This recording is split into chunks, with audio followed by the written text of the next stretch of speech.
বন্ধুরা সবাই কেমন আছো? বন্ধুরা আজকে তোমাদের আপন মায়ের সাথে রাতে কাজ করার অসাধারণ একটি সত্য ঘটনা বলবো। গল্পটি শেষ পর্যন্ত শুনলে তোমরা বাধ্য হবে হাতের কাজ করতে। না হলে সবাই আমাকে কাজ করে দিয়ে যাবে, আমি বাধা দেব না। আমি হাসান। কলকাতা থেকে দূরে এক অজপাড়াগাঁয়ে আমি আমার বাবা আমার সাথে থাকি।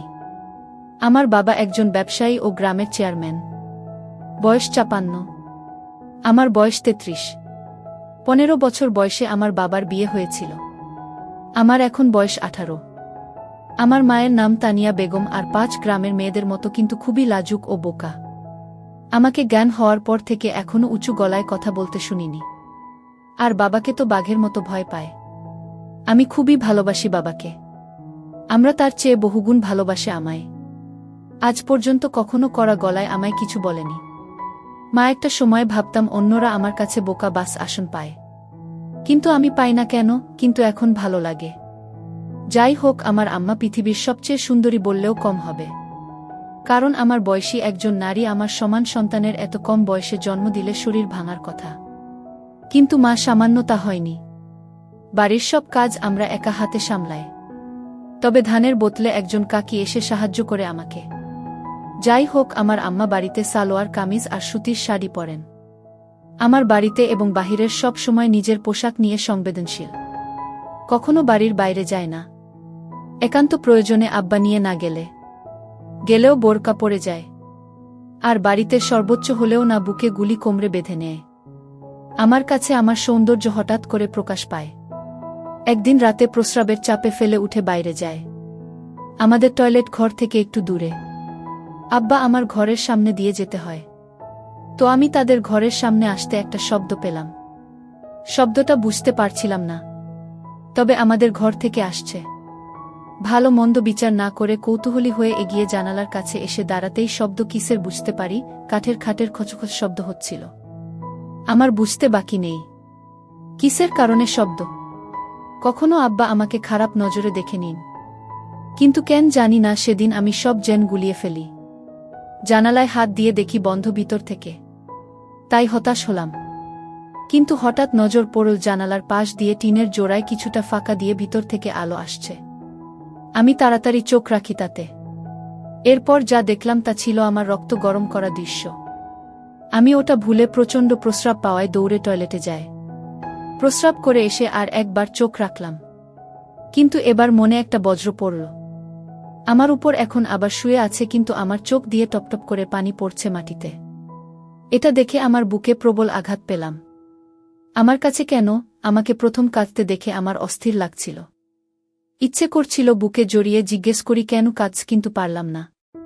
এদিকে আব্বা উঠে পড়ল আমার উপর থেকে। আমরা তখন এগিয়ে আসছিল দরজার দিকে। আমি তৈরি করে দৌড়ে নিজের ঘরে গিয়ে দরজা হালকা ভিড়ে উকি দিলাম। আমার ঘর থেকে বের হয়ে বাহিরে পুকুরের দিকে যাচ্ছে। আমার খুব ইচ্ছে করছিল আমার গোসল করা দেখা, কিন্তু সাহস করে উঠতে পারিনি। আম্মা ভেজা শরীরে আবার ঘরে ঢুকল। আমি সে রাতে হাত দিয়ে নিজেকে শান্ত রাখলাম। এতদিন মায়া মমতা মোদি আমার প্রতি যে শ্রদ্ধা ভক্তি ছিল তার সব এখন অন্য জোয়ারে ভাসতে লাগল। রাতে আমাকে নিয়ে স্বপ্নদোষ হল। পরদিন সকালে ঘুম থেকে উঠে দেখি আম্মা উঠোনে ধান শুকোচ্ছে। কাজের কাকিও এসেছে। ধর্নার সময় শাড়ি তুলে হাঁটু পর্যন্ত তুলে পা দিয়ে হাঁটাচলা করে ধান শুকান আমার দিকে তাকাতেই বুকে ধুকপুকানি বেড়ে গেল। আমার গায়ে একটা সালোয়ার কামিজ। আমি এগিয়ে গিয়ে আমাকে জড়িয়ে ধরলাম। পিছন থেকেও বললাম, আমার খিদা লাগছে। আমরা ভূত দেখার মতো ছিটকে আমার থেকে দূরে সরে যায় চিৎকার দিয়ে। পরে আমায় দেখে বুকে হাত দিয়ে স্বস্তির নিঃশ্বাস নিল। আমি ধ্বজভঙ্গ হয়ে দাঁড়িয়ে আছি। কি বলব কিছুই বুঝতে পারছি না। আসলে কখনো আমাকে এভাবে জড়িয়ে ধরে নিবর হবার পর তাই ভয় পেয়ে গেছে। ওদিকে কাকে হা করে তাকিয়ে আছে বিষয়টা বোঝার জন্য। আমরা তখন আমার জীবনের অন্যতম অবাক করা কাণ্ড ঘটাল। জোর গলায় রাগের সুরে বলল, এমনই ধরো কিসের জন্য, এত বড় হয়েও তোমার জ্ঞান বুদ্ধি হয় নাই। আমার চোখে মুখে রাগ আর পানির ঝলকানি। আমি ভয় পেয়ে গেলাম আমার এই রূপ দেখে। আমায় তার প্রতি মনোভাব পুরো পাল্টে দিল। আমি প্রচণ্ড কষ্ট নিয়ে মুখ চোখে পানি নিয়ে মাথা নিচু করে ঘরে চলে গেলাম। তখন বাহিরে শুনতে পেলাম কাকি বলছে, কি রে বুঝি তোর কি হয়েছে? জীবনে যে পোলারে একটু গলা উঁচু করা কত কোষ নাই, আইস কি কইরা এমনই বলি? আমার কোনো প্রত্যুত্তর পেলাম না। মন খারাপ করে সে যে ঘরে ঢুকেছি আর বের হইনি। ঘুমিয়ে পড়েছি। দুপুরে হঠাৎই একটা শব্দে ঘুম ভাঙল। ঘুম ভাঙতেই চমকে শোয়া থেকে উঠে বসে পড়ি। আম্মা আমার পাশে বসে অকাতরে কেঁদে চলেছে ফুপিয়ে ফুপিয়ে। আমি, কি হয়েছে আম্মা? কান্দেন কেন? কি হয়েছে কণা মারে? আমায় বুকে জড়িয়ে ধরে কাঁদতে লাগল, বলে উঠল, আমাকে মাফ করে দাও বাবু। আমি আইস আমার বাবুর আরে বোকা দিচ্ছি। তুমি মন খারাপ করো না সোনা, রাগ করো না। আমি সকালে আমার সাথে এই আমাকে মেলাতে পারছি না। আমরা পরনের সকালে পোশাকি, তবে ঘাম ঝরানো শরীরে এখনো ধান লেগে আছে। আমার বুকে আমার মাথা, ঘামের গন্ধ খারাপ হয়, কিন্তু মায়ের গায়ে নাকি এক তৃপ্তি স্নেহের ঘ্রাণ থাকে। আমিও তাই পেলাম। আমার কান্না থামাতে আমি আমার হাত ধরে বললাম, আপনি আমার আম্মা, আপনার উপর আমি রাগ কেন? আপনি বলবেন না তো কে বলব? আমার ভুল করেছি তাই বকছেন? আমরা বলল, আমার মনটা খারাপ ছিল ময়না, তাই মাথায় কাম করতা ছিল না। বেলা তোমায় বলছি, আমারে মাফ কইরা দিয়ে পড়ান। আমি আপনি এসব বইয়ের নাম, আমি আপনাকে ভীষণ ভালোবাসি। আপনি এমন করলে আমি কষ্ট পাই। আপনার উপর আমার কোনো রাগ নেই। কান দেন না দয়া করে। আমার কান্না থামাতে কিছুটা। তখন বললাম, আমার খিদা লাগছে আমার। আম্মা, হতো না? এই তো আসো আমার লাগে। আমার পোলারা সকাল থেকে কিছু খায় না, কি মুখ পুরি আমি। আমি আমার মুখ চেপে থামিয়ে বললাম, এসব করবেন না আম্মা, আমার কষ্ট হয়। বলে আমি কি এক সাহসিকতায় জানি না। আমার ছোট্ট একটা হামি দিয়ে বসলাম। সেকেন্ডের জন্য আমিও স্তব্ধ হয়ে গেলাম, কিন্তু আমার খানিক কোনো বিরূপ প্রতিক্রিয়া ছিল না। উল্টো আমায় অবাক করে আমার গালেও দিয়ে আমার সোনা বলে বুকে জড়িয়ে ধরল। আমি আকাশপাতাল এক হওয়ার মতো অবস্থা হয়ে গেলাম। আসলে কখনো এমন কিছু ঘটেনি এর আগে। সাধারণ তোমার সন্তানের এ ধরনের আচরণ স্বাভাবিক, কিন্তু আমাদের বিষয়টা ভিন্ন। এত বড় হয়েছি, কখনো এমন করিনি কেউ হঠাৎ করা একটু অস্বাভাবিক। কিন্তু আমার কান দিয়েও আমি অবাক। আমার হাত ধরেই বিছানা থেকে নেমে নিয়ে বাইরে উঠোনে এক পাশে গাছের নিচে বসিয়ে দিল। আমি গুলি করে বসলাম। আমরা তখন ভিতরে গিয়ে প্লেটে করে খাবার আনন। আমায় খাইয়ে দিল নিজ হাতে, মাঝে হঠাৎ আবার কে দিল। আমার দিকে চেয়ে আমার গালে হাত রেখে, আমি আবার কাঁদছেন। আপনি সব ভুলে যান। আমি না আপনার পোলা, আমারে ভালোবাসেন বলেই তো বকছেন। না হলে বকতেন না তো। আমি আমার চোখ মুছে দিলাম। তারপরও থামে না। আমি আর খাব না, আপনি কাঁদলে আমি উঠে চলে যাচ্ছি। তখনই আমার হাত ধরে বসিয়ে দিল, বল, আচ্ছা আর কান্না, বসো বসো। আমি মার চোখ ভালো করে মুছে দিয়ে আবার আমি দিলাম। প্রথমবার দিয়ে সাহস বেড়ে গেছে। মা এবারও কিছু বলল না। মুচকি হেসে আমার প্রতি স্নেহ প্রকাশ করল। আমি বুঝলাম না, অপরাধবোধে আবেগী হয়ে গেছে বলে এই আচরণ। যাই হোক, স্বাভাবিকভাবেই নিলাম। খেয়ে উঠে গোসল করে এলাম নদী থেকে। বাড়িতে ঢুকে দেখি আম্মা গোসল করে কাপড় ছিল ওখানে। গায়ে একটা নীল শাড়ি, ভেজা চুলে গামছা বেঁধে খোপা করে কাপন আছে। তখনই আর এক কাহিনী ঘটল। আমার চোখ আটকে গেল মায়ের পেতে। জীবনে মার দিকে এভাবে তাকায়নি বলেই হয়তো এত সুন্দর আমার নজর এড়িয়ে গেছে এতদিন। আমি তাকিয়ে আছি এক ধানে পেটের দিকে। মা তখন আমায় দেখে ফেলে ও তাড়াহুড়া করে পেট ঢেকে ফেলে। আমার খুব লজ্জা পেয়ে বিষয়টাতে বিব্রত হলাম, মায়ের কাছে ধরা পড়ে। কিন্তু মা কিছু বলল না। কয়েকদিন চলে গেল। হঠাৎ আরেক দিন রাতে উঠেই টয়লেটে যায়। তখন আবার আমার কণ্ঠ ঘাটের কোচ শব্দ পেয়ে থমকে যায়। কেন জানি না, ভুলে গেছিলাম এই বিষয়টা। এই দুর্দিনের কথা ভেবে নিজেকে একবার গালি দিলেন কেন দেখলাম না। রীতিমতো জানালার পাশের ফাঁকা চোখ রাখতেই আবার সেই দৃশ্য। আমার চোখে মুখে ঠিক আগের মতোই নীরস জানি, একদম নিস্তেজ লাশের মতো পড়ে আছে। আর আব্বা আপনার মনে কাজ করে চলেছে। আমি আর সামলাতে পারলাম না। ওখানে হাত দিয়ে শান্তি করে নিলাম। কাজ শেষে আব্বা আগের মতোই উঠে দাঁড়িয়ে যায়। আমাকে দেখে আজ এক প্রকার রাগ হল। কেন এই বুড়ো যে আমার মতো এক রূপবতীকে পায় তা আমার বুদ্ধিতে আসে না। এই বুড়োর সাথে এমন মেয়ে বয়সী নারীকে মানায় না। থলথলে ভুঁড়িওয়ালা পেট নিয়ে কোনো লাভই হচ্ছে না। তা ক্লাস 1-এর বাচ্চাদের ও বুঝতে বাকি থাকবে না। আমার খাট থেকে নেমে আঁচল ঠিক করতে লাগল। আমি বুঝলাম বের হবে, তাই দ্রুত ঘরে গিয়ে দরজায় উকি দিলাম। আমরা দরজা খুলে বের হল। দরজা খুলে হঠাৎ কেন জানি না থেমে গেল কিছু সময়। এরপর হঠাৎ মুচকি হেসে মুখটা লাজুকতা করে হাতে থেকে লজ্জা প্রকার দিল। আমি বুঝলাম না কেন এই কাণ্ড। মাত্র যে নারী তার অপূর্ণ কর্মকাণ্ড সেরেছে, সে কিভাবে এমন খুশি। যাই হোক, সাতপাঁচ ভাবতে ভাবতে আমার আসার অপেক্ষা করছি। দেখি আম্মা বাথরুম থেকে ঘরের দিকে আসছে। এমন সময় আমার চোখ উল্টে যাবার জোগাড় হলো আমাকে এই অবস্থায় দেখেন। আমি কখনো কল্পনাও করিনি আমার এরূপ দর্শনের সৌভাগ্য আমার হবে। উঠোনের বাতি জ্বলছে, সেই আলোয় আমার গায়ে পানির বিন্দু চকচক করছে হীরের মতো।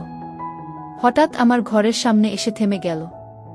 আমার দিকে আমার মুখ আচমকা হাত তুলে আডমোড়া ভাঙার মতো করল, আর তার জন্য আরও ভাল লাগছিল। হঠাৎ আবার ঘুরে দাঁড়ালাম। এটা দেখে আমার ঘুম সারা বাড়ি অবস্থা। আম্মা ঘরের ভিতরে ঢুকে গেল। এদিকে আমার কি আর শান্ত থাকার জো আছে? আজও আমি হাত দিয়ে নিজেকে শান্ত করে নিলাম। সকালে উঠে দেখি অনেক বেলা, রোদের আলোয় ঘুম ভাঙল। উঠে বাইরে বেরিয়ে দেখি কাজের কাকি আর আমার গল্প করছে আর ধান সিদ্ধ করছে।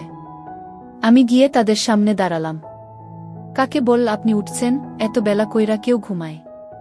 আমি মুচকি হাসলাম। আম্মা জামানি হাত মুখ ধুয়ে আস, খাইতে দিই বলেই আমায় অবাক করে দিয়ে কাকে সামনে আমার হাত ধরে নিজের দিকে টেনে হামি দিল ও মাথায় হাত বুলিয়ে দিল। আমি অবাক, ওর সাথে লজ্জাও পেলাম। কাকির সামনে বলে, আমি চলে যাই, হাত মুখ ধুয়ে শেখাই। গ্রামে একটু ঘুরে বাড়ি এসে দেখি কাকি চলে গেছে। আমরা বসে আছে মাদুর পেতে। আমি আম্মা এমনি কইরা মানুষের সামনে এসব দেন কেন? আমার খিলখিল করে হেসে দিল, বল, স্মরণ পায় আমার মানিক। কেন খারাপ লাগে? আমি খারাপ কেন লাগবে? কিন্তু মাইন সামনে এসব ভাল লাগে না। আপনি এমন করবেন না। আমার ইচ্ছা ময়নার করুন না। এখন কি খাইবা? আমি মনে মনে বলি, তোমাকে খাব, কিন্তু তা তো আর বলা যাবে না। তাই বললাম, আপনি আমাকে ভাত খাওয়াই দিবেন আম্মা। আম্মা, দিব না কেন? আমি এখনই আসছি। আমরা ভিতরে গিয়ে খাবার নিয়ে এল। বসার সময় বলল, এই গরমে এসব বস্তু কিংবা আছো কেন? সাতখোল গরমে আর গায়ে কিছু দেওয়া লাগবে না। বেডা মানুষ খালি গায়ে থাকলে কিছু হয় না। আমি শার্ট খুলতে খুলতে একদম স্বাভাবিকতা নিয়ে প্রশ্ন করলাম, জেন বুধ ছেলে। আমি, আচ্ছা মা, আপনার গরম লাগে না? আপনার গায়ে তো আমার থেকেও বেশি কাপড়। আমরা মুচকি হেসে লোক নাগালে দিয়ে বল, বেশি মানুষের এমন কইরা থাকুন লাগে শোনা। আমি, কেন? বেড়া গো, শরীর আছে বেগনাই। এমন কেন? আমার প্রশ্ন শুনে মুখের ভাব ভিন্ন রহস্যময় করল, কিন্তু উত্তর দিয়ে বলল, কিছু কারণ আছে। সোনা বেরি আরবের আগত এক না। তুমি খালি গায়ে থাকলে কোনো কিছুই হইব না, কিন্তু আমি খালি গায়ে হলে সবাই ফ্যালফ্যাল কইরা চাইয়া থাকব। আমি, কেন যাইয়া থাকব কেন? আমরা এবার একটু নাছোড়বান্দা অবস্থায় পড়ে গেছে। কিন্তু সে কেন জানি না আমায় থামিয়ে অন্য কথা বলছে না। আমার প্রশ্নের উত্তর দিচ্ছে। কেন করছে সেটা আমার কাছে বিষয় না। আমার ভালো লাগছিল তাই আমিও বলেই চলেছি, আম্মা, আচ্ছা তোমার বুক ই বুক বড়? বেরি গোবর বুক থাকে, তাই চাইতে থাকে। আমি আবারও বুঝিয়ে বলি, বুক তো আছে। বেরি মাইন্সের বুক থাকে বাচ্চাকে দুধ খাওয়াতে। এই থেকে রাখুন লাগবে কেন? আমার কথায় এক সেকেন্ড চুপ করে বল, দুধ খাওয়ানোর জায়গা। কিন্তু এটা হল সুন্দর একটা জিনিস যা বেড়ানো দেখার লাগে না। আমি তো দেখছি কত। আমি তো আপনার দুধ খাইয়ে বড় হয়েছি। আমরা প্রথমে অবাক হলেও আমার কথার মানে বুঝে বল, তুমি আমার পোলা ছোট থাকতে সবাই সন্তানদের দুধ খাওয়ায়, তুমি দেখলে সমস্যা নাই। আমি এবার মাত্রা ছাড়িয়ে একটা প্রশ্ন করলাম, আচ্ছা মা, এখন আপনি আমার দুধ খাওয়ান না কেন? আমার চোখ বড় করে বিস্ময় প্রকাশ করল, কিন্তু রাগের না, অবাক হয়ে। ভেবেছে আমার উত্তর দেবে না, তবে আমার ধারণা ভুল প্রমাণ করে বলল, এখন তো আমার নাই শোনা। আমি আমার বুকের দিকে আঙুল ইশারা করে বলি যে আছে। নাই কোনো কেন? নাকি আমি বড় হয়েছি দেখে আমায় আর ভালোবাসে না? আমার প্রশ্ন শুনে হেসে দিয়ে বল, পাগল পোলা আমার। মায়া ঘোষ মিলে বাচ্চা হওয়ার কয়েক বছর পর দুধ শেষ হয়ে যায়। আমি তো সুযোগ পেয়ে ধরে বসি। আমি দেখছি আপনার আছে, আর আপনি কোনো নাই, ততক্ষণে আমার খাওয়া শেষ। আমার হাত ধুয়ে ফেলেছে। আম্মা আরে পাগল পোলা, এই বুকের ভিতরে রোশনাই, না হলে কি তোমায় না খাওয়া রাখতাম? আমি আমার কথা শুনে আকাশ থেকে পড়লাম। আমরা এত সহজে কথাগুলো বলছি যে আমার সাথে নিত্যদিনের, তাই আমি বুঝলাম মা আমার কথায় রাগ করছে না। আমি এগুলো তাহলে এতবট কেন? আমরা এবার চোখ বড় করে ছদ্মবেশী হাসি চেপে বিস্ময় প্রকাশ করল, আর কোনো কথা বলল না। কিন্তু হঠাৎ উঠে পড়ল। আমি ভয় পেয়ে গেলাম আমরা করেছে কি না ভেবে। আমার দীঘা বাড়ি বলো আর সবার সাথে। আমি ভয়ে ভয়ে উঠে দাঁড়ালাম। আমায় হাত ধরে তার ঘরে নিয়ে গিয়ে দরজায় খিল দিয়ে চোখের পলকে আঁচল ফেলে দিল। এই অবস্থা দেখে আমায় আসমান জমিন সব এক হয়ে গেল।